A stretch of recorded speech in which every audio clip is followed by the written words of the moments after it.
Rise City Kids, this is our 5th and final week of Shout Out. Let them know you are thankful. So this is going to be our last time to shout out the Life app. Say it with me. Gratitude, letting others know you see how they've helped you. So in today's Bible story, we're going to be going over the Lord's Supper, or also known as the Last Supper. We're going to be diving into 2 books in the Bible, one in the New Testament called 1 Corinthians. We're going to be in chapter 13, verses 23 through 26. Then we're going to be in Exodus 12, which is in the Old Testament. And we're going to be learning more about what it looks like to be grateful.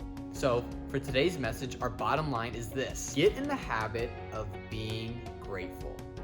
So before we dive into today's message, we're going to go over the memory verse. This is our last and final week to be on the memory verse. So let's go ahead and say it together. Give thanks to the Lord, because He is good. His faithful love continues forever. Psalm 136:1. So let's go ahead and let's dive deep into today's So-and-So show. Here we go.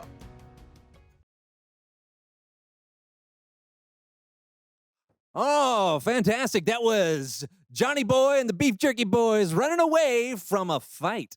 Up next, we got more hits for you. But first, let's take some calls.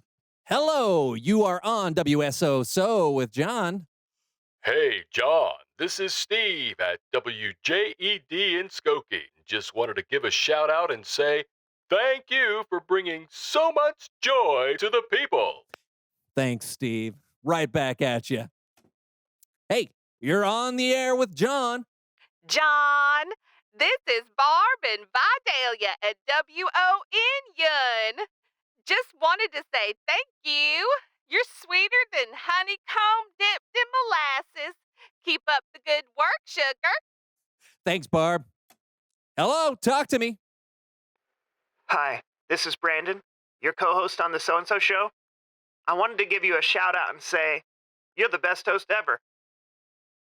But seriously, Brandon, if anyone is the best host ever, it's you, buddy. Yeah. How about some music from Planet John's guitar hit, Chain Reaction of Love? You're not the only one who's good at impersonations. Whoa.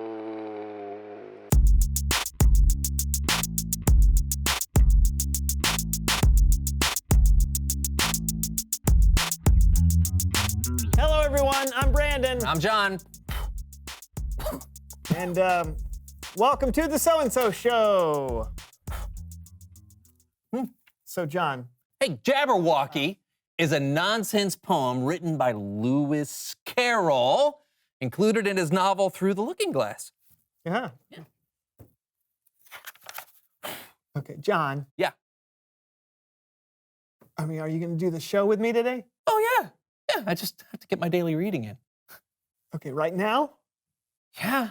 I mean, it's important to make a habit of reading a little bit every day, kids. Yeah, I mean, yeah. Today I'm reading this classic, The Jay in Kekalapadaya. Do you have to read it in the middle of the show? I've missed a few days and I'm trying to catch up. Yeah, how many days? What day is it? 1, 2, 3 years. Huh, did you know that Jacksonville, Florida is the largest city by land area in the continental United States? I did not know that. This book is incredible.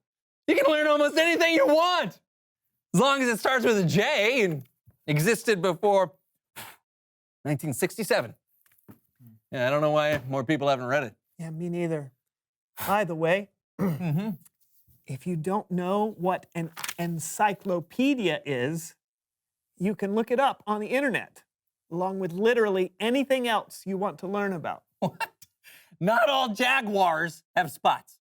That's crazy. John, please read that some other time. We're in the middle of something here. I know, but I found that I have a better chance of keeping a good habit when I habit stack. When you what now? When I habit stack. Yeah, I heard the words. It's when you take one habit and you stack it onto another. Like, I'm in the habit of doing the So-and-So show with you every week. If I stack my reading habit on top of that, then I won't forget to read. Okay, can't you stack it onto another habit? I mean, what's another habit you have? Well, when I wake up in the morning, I have a habit of screaming before I do anything else.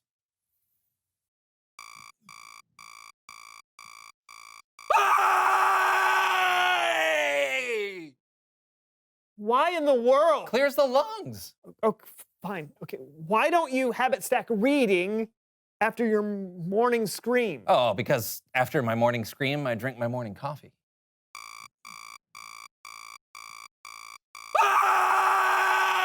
Hey!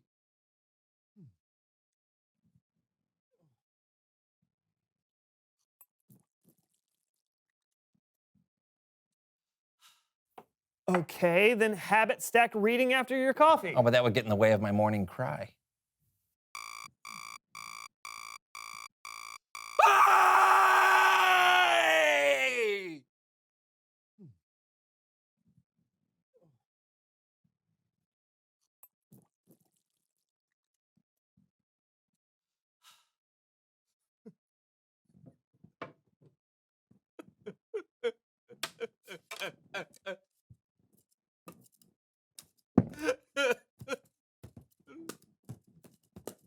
Is the paddle ball part of it? Habit stacking. Okay. So you've got a full morning. Uh-huh. All right. But we've got to figure out some place to stack your reading habit. Okay, we can make a game of it. Oh, no. Oh, yeah! Habit Stacking Heroes. The game is easy. Instead of doing habits one after another, we're gonna do them all at once. Whoever can do the most good habits at the same time wins. Make sense? Not at all. Let's play. Ready, set, go! Brush your teeth. Okay. Easy. Uh-huh. Look at that. Sit-ups. Zero. Okay. All right. Practice math. What? Okay. Practice math. This is easy. I don't even need a calculator. Vocal warm-ups. Oh. Cats can't kick cups. Cats can't kick cups. Do the bicycle. Cats can't kick cups. You're both winners. Oh. Really? Hey, I've never felt more productive. It's Bible story time with Cameron.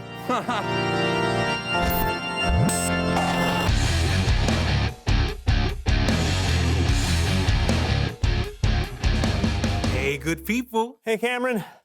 Thanks again for taking our friend Kellen's place this month. Anytime. What's going on with you guys today? Habit stacking. You want to try? Trust me, Cameron, it's a hard no.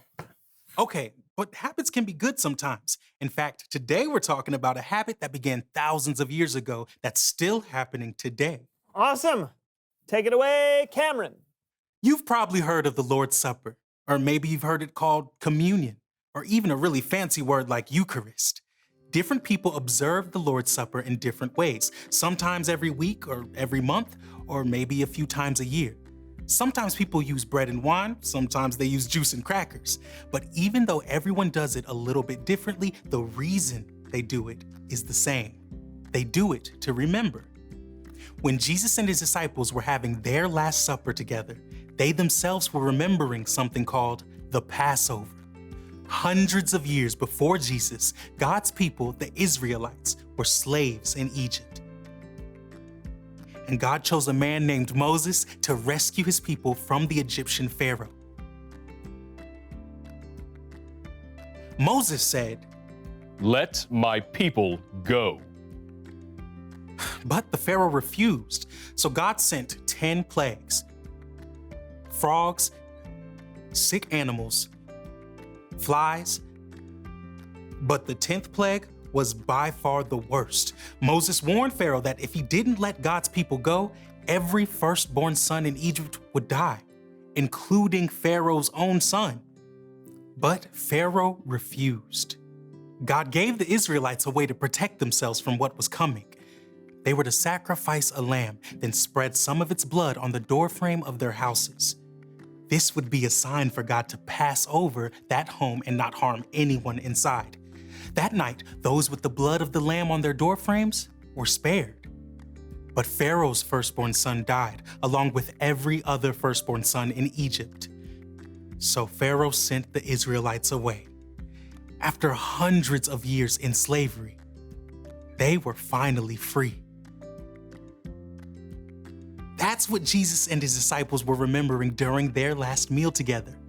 They were remembering the day when God rescued his people from slavery in Egypt. But Jesus was about to give the celebration a whole new meaning for you and me. When Jesus had given thanks, he broke the bread and he said, "This is my body. It is given for you. Every time you eat it, do it in memory of me." After supper, Jesus took the cup of wine and said, "This cup is the new covenant in my blood. Every time you drink it, do it in memory of me." Jesus knew that God had a plan for another incredible rescue. This time, he would rescue the whole world. And this time, Jesus himself would be the sacrifice. That's why we celebrate the Lord's Supper today. So we can show God how grateful we are to him for sending his son, and so that we can get in the habit of remembering how Jesus gave his life to save you and me. The end. Wow. Right? Yeah, it's so cool to think that when we take communion or the Lord's Supper, we're literally doing something that Christians have been doing since the beginning of the church. And that's over 100 years. Try 2,000 years. I say again, wow. Yeah. It's important for us to have things we do regularly that can remind us to be grateful to God. Hey, you ought to have it stack that, John. Yeah, I'll put that right after my morning cry. You see, Cameron? You don't have to explain. Okay. Thanks for the story, Cameron. You bet, guys. See you next time. Looks like we've got some remembering to do, John. I'm ready to try, but it's just hard for me. I can't even remember to send my Aunt Maisie a thank you card for my graduation present. Your graduation? Oh, yeah, I've been meaning to do it for 25 years. Reveal the question. What helps you remember to be grateful? Well, doing the Lord's Supper helps me remember to be grateful for what Jesus did for us. Yeah, and being outside can help me remember to be thankful for all the beautiful things God made. Yeah, what about you? What helps you remember to be grateful? Not just to God, but to people, too. Yeah, talk about it together. And we'll see you next time on the So and So Show. And I'll be moving on to the K in the Encyclopedia. Can't wait to tell you the major export of Kirkarikachistane. I can't wait either. Bye. Bye.